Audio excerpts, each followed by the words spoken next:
கோடை காலத்தை முன்னிட்டு நீலகிரியில் காட்டுத்தீயை தவிர்ப்பதற்கான நடவடிக்கைகளில் ஈடுபட்டு வருகின்றனர் வனத்துறையினர். இதுகுறித்து விவரிக்கிறது இந்த செய்தி தொகுப்பு. பொதுவாக கோடை காலம் என்றாலே வனப்பகுதிகளில் காட்டுத்தீ பரவும் செய்தி நம் காதுகளை எட்டிவிடும். காட்டுத்தீ ஏற்படுவதற்கு பல காரணங்கள் இருக்கின்றன. காட்டு பகுதிகளுக்குள் வெப்பக்காற்று வேகமாக வீசும் போது காட்டில் கிடக்கும் காய்ந்த சருகுகள் மரங்களில் தீப்பிடிப்பது உண்டு. மூங்கில் போன்ற மரங்கள் ஒன்றோடொன்று உராய்வதன் மூலமும் பாறைகளில் உராய்வு ஏற்படும் போதும் தீ உருவாக்கி காட்டுத்தீ ஏற்படுகிறது. இது ஒரு புறம் இருக்க, மனிதர்கள் செய்யும் சில தவறுகளும் காட்டுத்தீ ஏற்படுகிறது. காட்டு பகுதிக்குள் சுற்றுலா செல்பவர்கள் புகைப்பிடித்துவிட்டு நெருப்பை அணைக்காமல் தூக்கி வீசுவது, வனவிலங்குகள் கிராம பகுதிக்குள் நுழைவதை தடுக்கும் நோக்கில் பொதுமக்கள் தீயை பற்ற வைப்பதன் மூலமும் தீ பரவுவது உண்டு. இவ்வாறு ஏற்படும் காட்டுத்தீயால் ஏராளமான தாவரங்களும் மரஞ்செடி கொடிகளும் அழிக்கப்படுகின்றன. இதன் காரணமாக இயற்கை உயிர்கள் மடிக்கின்றன. குறிப்பாக விலை உயர்ந்த மரங்களும் மூலிகை செடிகளும் அழிக்கப்படுகின்றன. அண்மையில் கூட கோவை மாவட்டம் காரமடை வனச்சரகத்திற்குட்பட்ட வெள்ளியங்காடு அருகே காட்டுத்தீ ஏற்பட்டு பின்னர் வனத்துறையினரால் கட்டுப்படுத்தப்பட்டது.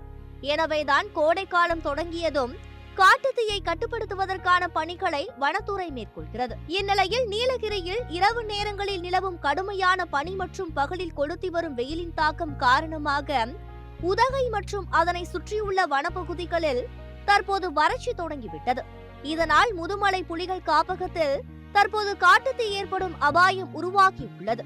எனவே முதுமலை புலிகள் காப்பகத்திற்குட்பட்ட பகுதிகளில் தீ தடுப்பு கோடுகள் அமைக்கும் பணியில் வனத்துறையினர் தீவிரமாக ஈடுபட்டு வருகின்றனர். அதேபோல் வனப்பகுதிகளில் உள்ள குளம் குட்டைகள் வறண்டு காணப்படுவதால் உணவு மற்றும் தண்ணீர் தேடி வனவிலங்குகள் இடம்பெயர்வதை தடுக்க வனப்பகுதிகளில் உள்ள செயற்கை குட்டைகளில் நீர் நிரப்பும் பணியிலும் வனத்துறையினர் ஈடுபட்டு உள்ளனர். தீ தடுப்பு கோடுகள் அமைச்சு அந்த தீ ஏற்பட்டாலும் பரவாம இருக்கிறதுக்கு நடவடிக்கை எடுத்துட்டு வராங்க. அதே மாதிரி வனப்பகுதிகளில் உள்ள இருக்கக்கூடிய வனவிலங்குகள் வெளியில வந்து நெருப்புல ஏற்படும் விபத்துகள் இருந்து தவிர்க்கிறதுக்காக வனத்துறை வனத்துக்குள்ளேயே தண்ணிங்களெல்லாம் கொண்டு போய் தொட்டியில ரொப்பி அதுங்களுக்கு உண்டான நீராதாரத்தை ஏற்படுத்தி கொடுத்திருக்காங்க. இது வரவேற்கத்தக்க ஒரு விஷயமா இருக்கு. மேலும் மனிதர்களின் அஜாக்கிரதையால் காட்டுத்தீ ஏற்படுவதை தவிர்க்கும் விதமாக வனப்பகுதிக்குள் மலையேற்றம் செய்யவும் வனத்துறை தடை விதித்துள்ளது. தண்ணீர் இல்லாம இடமாற்றம் போய்கொண்டிருக்கிறது. அது தடுப்பதற்காக குளங்களை வெட்டி அதுல தண்ணீர் நிரப்பி வனவிலங்குகளுக்கு தேவை எவ்வளவு பூர்த்தி செய்ய முடியுமோ அத்தனை வனவிலங்குகளுக்கான தண்ணிகளை செஞ்சிட்டு இருக்காங்க. வனவில அதிகாரிகள் பார்த்தீங்கன்னா கடுமையாக இதுக்காக கடும் முயற்சி எடுத்து பல்வேறு குழுக்கள் அமைத்து பல பகுதிகளில் இதை நடத்திட்டு இருக்காங்க. ஆனா தயவு செய்து சுற்றுலா பயணிகள் இந்த இடத்துல தீ மூட்டக்கூடாதுன்னு எச்சரிக்கை பலகையும் வச்சிட்டு இருக்காங்க.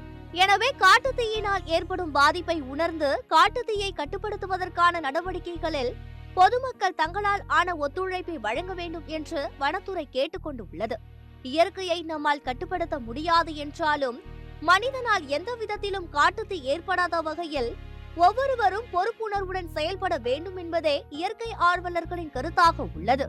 சத்தியம் செய்திகளுக்காக நீலகிரி மாவட்ட செய்தியாளர் ஸ்காட்டுடன் சத்தியம் செய்திக்குழு.